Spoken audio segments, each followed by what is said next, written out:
آپ لوگوں نے جو سوالات بھیجے تجزیہ کاروں کے سامنے رکھتے ہیں، عمر چیمہ صاحب سے شروع کرتے ہیں۔ سیاسی سوال ہے۔ چیمہ صاحب، وزیر اعلیٰ کے پی کہتے ہیں کہ 8 فروری کو عوام کے مینڈیٹ پر ڈاکہ ڈالنے کی کوشش ہوئی، عوام کے ساتھ کھڑے ہونے والے سرکاری افسران کو ریوارڈ کیا گیا، باقیوں کے خلاف کارروائی ہوگی۔ کیا بیوروکریسی کو سیاسی ایجنڈے کے تابع کرنا اداروں کی آزادی کے لیے خطرہ نہیں؟ علینا، یہ جو آپ نے بات کی ہے نا، اسی لیے میں کہتا ہوں کہ پاپولزم جو ہے یہ اداروں کو تباہ کر دیتی ہے اور یہ جمہوریت کی سب سے بڑی دشمن ہوتی ہے۔ اس میں میرٹ جو ہے وہ میٹر نہیں کرتا، اس میں لائلٹی میٹر کرتی ہے۔ آپ یہ بتائیں کہ جو ابھی یہ انہوں نے بیان دیا ہے، اس کا کیا مطلب ہے؟ اس سے بیوروکریسی کو کیا ایک میسج کیا جائے گا کہ کوئی لوگ ہیں وہ پی ٹی آئی کے ساتھ رہیں گے، کوئی جو ہے جو پہلے ہی جن کو ایک منحرف تصور کر لیا گیا وہ ویسے ہی ان کو نکال دیا گیا، دھتکار دیا گیا۔ تو آگے بھی یہ فیوچر میں بھی یہ سسٹم چلتا رہتا ہے، تو اداروں کو بڑی مشکل سے ڈی پولیٹیسائز کیا جاتا ہے، اور پھر یہی اسی طرح کے سو کال جن کو ہم کہتے ہیں نا جی کہ وہ عوام کے نمائندے ہیں، وہی عوام کے نمائندے آ کے دوبارہ سے اداروں کو خود تباہ کرنا شروع کر دیتے ہیں۔ تو یہ بڑا ہی ڈینجرس فینومینا ہے، اور اس کے نتیجے میں پھر یہی ہوگا کہ جو ایک بیوروکریسی ہے اس میں بھی پارٹی بن جائے گی کہ یہ پی ٹی آئی کا بندہ ہے، یہ نون لیگ کا بندہ ہے، یہ پیپلز پارٹی کا، یا اے این پی کا ہے۔ تو اس کے بعد پرفارمنس میٹر نہیں کرے گی، لائلٹی میٹر کرے گی کہ اگر ہمارا بندہ ہے، نو میٹر کہ وہ جتنا نالائق ہے اس کے لیے ہر جگہ پر اس کو ہر عہدہ مل سکتا ہے، اور جو بندہ کوئی نیوٹرل ہے، ایون جو نیوٹرل آدمی ہے نا، اس سے بھی ڈرتے ہیں، ان کو لگتا ہے کہ یہ کسی دن ہمارے خلاف ہی رائے نہ دے دے، تو اس سے بھی محتاط رہتے ہیں اور اس کو اپنے سے ڈسٹنس پہ رکھتے ہیں۔ تو اس میں انسینٹیو جو ہے وہ یہی ہوگا کہ میں پرو پی ٹی آئی ہو جاؤں، اس میں یہ نہیں ہوگا کہ میں کوئی ایک پروفیشنل ہو جاؤں۔ مطلب پہلے ہم سیاسی بھرتیاں کرنے کی بات کرتے تھے، یہ کنوینینٹ وے ہے کہ آپ سیاسی بیان دے کے تو اپنی طرف مائل کر سکتے ہیں؟ I mean, very sad but true. اسی طرح چلے گا، اسی طرح ہی چلے گا کہ 2-3 ٹرم جو ہے وہ تیسری ٹرم چل رہی ہے پی ٹی آئی کی۔ تو اب بیوروکریسی کے لیے یہی میسج ہے کہ اگر آپ نے ادھر رہنا ہے، ادھر کام کرنا ہے، تو آپ پی ٹی آئی کی ہی بیوروکریسی بن جائیں۔ سر ویسے بیان تو ان کا آ گیا، لیکن صرف پی ٹی آئی کو سنگل آؤٹ کرنا کیا ناانصافی نہیں ہوگی؟ باقی حکومتیں بھی تو ایسے ہی کرتی ہیں۔ میں تو علینا ابھی تو بات ہی پی ٹی آئی کی ہو رہی ہے نا جو آپ کر رہی ہیں، میں تو اس چیز کے سخت مخالف ہوں کہ یہ جو بیوروکریسی ہے انڈیپینڈنٹ ہونی چاہیے، اور یہ جو ہمارے پولیٹیشین ہیں نا، مجھے ان کے دوہرے معیار پر سب سے زیادہ افسوس یہ ہوتا ہے۔ آپ نے کبھی دیکھا ہے یہ ہمیشہ کہیں گے ہمیں ٹرم پوری نہیں کرنے دی گئی؟ کبھی آپ نے دیکھا ہے کہ کسی آئی جی کو، چیف سیکرٹری کو، کسی اور محکمے کے سیکرٹری کو انہوں نے ٹرم پوری کرنے دی ہو؟ اس میں یہ نہیں پتا چلتا کہ excellent point, very well made. اس کے اوپر نا یہ بڑا دلچسپ نقطہ ہے، ہم چاہیں گے آنے والے دنوں میں پھر اس کے اوپر بات کرتے ہیں۔ ابھی کیونکہ ذرا وقت کی قلت ہے تو آگے بڑھتے ہیں، لیکن سوال جو بھیجے گئے ہیں اسی تک رہتے ہیں، اور پھر آنے والے دنوں میں اس کے اوپر مزید بات کریں گے۔ تھینک یو عمر چیمہ صاحب۔ محمل کی طرف آگے بڑھتے ہیں۔ محمل، مولانا فضل الرحمان کہہ رہے ہیں کہ مدارس کو توڑنے کی سازش کی جا رہی ہے اور ان کے خلاف منظم پروپیگنڈا ہو رہا ہے۔ کیا واقعی مدارس کے خلاف کوئی منظم مہم چل رہی ہے یا یہ سیاسی بیان بازی ہے؟ یہ کیا معاملہ ہے محمل؟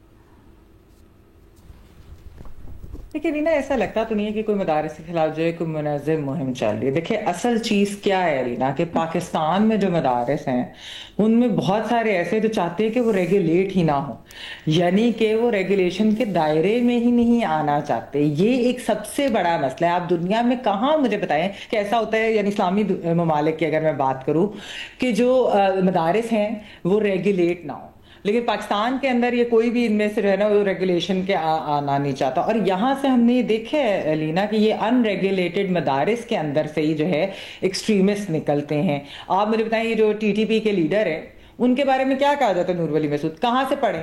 پنجاب کے مدارس سے پڑھے ہوئے ہیں۔ اب آپ مجھے بتائیں کہ جب اس طرح کے جو لوگ جو ایکسٹریمزم سیکھ کر وہاں سے نکلتے ہیں، پھر دہشت گردی پھیلاتے ہیں، تو وہ اگر اس طرح کی کوئی چیز ہے اور اس کو اگر حکومت جو ہے وہ دائرے کے اندر لانا چاہیے تو اس میں کیا برائی ہے؟ آپ مجھے بتائیں کہ کیا یونیورسٹیز اور سکولز بغیر رجسٹریشن کے آپریٹ کر سکتی ہیں؟ کیا وہ اس طریقے سے ڈگریز دے سکتی ہیں؟ یعنی کہ یہاں پر ایک ریفارم کی بات ہو رہی ہے، اور وہ ریفارم یہ ہے کہ جی ان کو ہم نے ریگولیٹ کرنا ہے. اگر کسی کے ساتھ کہیں کوئی زیادتی ہوئی ہے تو اس کو پوائنٹ آؤٹ کرے نا, بتا دے کہ جی یہ بالکل یہ رجسٹرڈ تھا, سارا کچھ تھا, ریگولیشن بھی تھا, اس کے اندر کوئی ایسی چیز نہیں ہے. لگ ایسے رہے کہ یہ نا ریلیجس ٹچ دیا جا رہا ہے, یعنی سیاسی بیان بازی سے زیادہ میں کہوں گی کہ اگر جس طرح ہم بات کرتے ہیں یہاں پہ اسلامی ٹچ ایک بہت زیادہ جس طرح پولیٹیکل پارٹیز کرتی ہیں, تو یہ وہ والی چیز کیا ہو رہی ہے.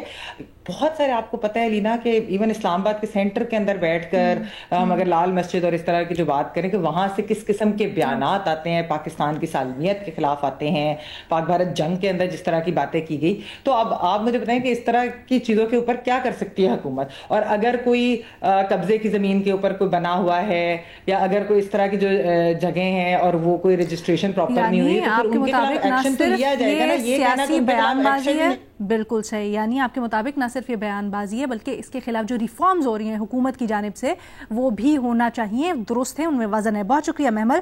بھٹی صاحب سے اگلا سوال کرتے ہیں. بھٹی صاحب, پوچھا جا رہا ہے خیبر پختونخوا حکومت کی کابینہ کی تشکیل سے متعلق کہ یہ کہا جا رہا ہے کہ بانی کی مشاورت کے بغیر کابینہ تشکیل نہیں دی جائے گی. کیا یہ درست فیصلہ ہے حکومت کا, یا پھر جو تنقید کر رہے ہیں اس کے اوپر اور کہہ رہے ہیں کہ سیاست زدہ کیا جا رہا ہے حکومتی معاملے کو, وہ درست ہے؟ میں تو حیران ہوں کہ تنقید کس پہ ہو رہی ہے کہ سیاست زدہ کیا جا رہا ہے, تو وہ کیا غیر سیاسی حکومت ہے؟ اور جب نواز شریف صاحب لندن میں تھے اور پورے وزیر اعظم صاحب, یہ شہباز شریف صاحب, تمام مسلم لیگ اور تمام وزراء اور تمام مسلم لیگی لندن پہنچتے تھے اور اس وقت تک وہ قانونی طور پر اشتہاری بھی تھے اور مجرم بھی تھے, تو کیا اس وقت سارا کچھ جائز ہو رہا تھا؟ کیا جب آصف علی زرداری صاحب باہر تھے اور کابینہ کا اجلاس ایک مرتبہ باہر ہوا تو کیا جائز ہو رہا تھا؟ تو یا اس وقت یہ سب ٹھیک تھا؟ ہو کیا رہا ہے, یعنی بات کیا وہ کر رہے ہیں؟ وہ کہہ رہے ہیں کہ میں اس وقت تک اپنی کابینہ تشکیل نہیں دوں گا جب تک عمران خان رہا نہیں ہوتے. تو پھر تو ہم کہتے ہیں کہ یار کیا سینس, یہ اس میں کوئی سینس ہے؟ کابینہ تشکیل دو. کتنی بدقسمتی کی بات ہے کہ ایک صوبے کا چیف ایگزیکٹو جو عوامی ووٹوں سے منتخب ہوا ہے, 145 کے ہاؤس میں 90 ایم پی اس کے پیچھے ہیں, اور وہ کہہ رہا ہے, وزیر اعظم کو فون کر کے کہہ رہا ہے کہ, اور پنجاب حکومت کو تحریری طور پہ کہہ رہا ہے, وفاق کو بھی تحریری طور پہ کہہ رہا ہے کہ مجھے عمران خان سے ملنے دیں, اور نہیں ملنے دیا جا رہا.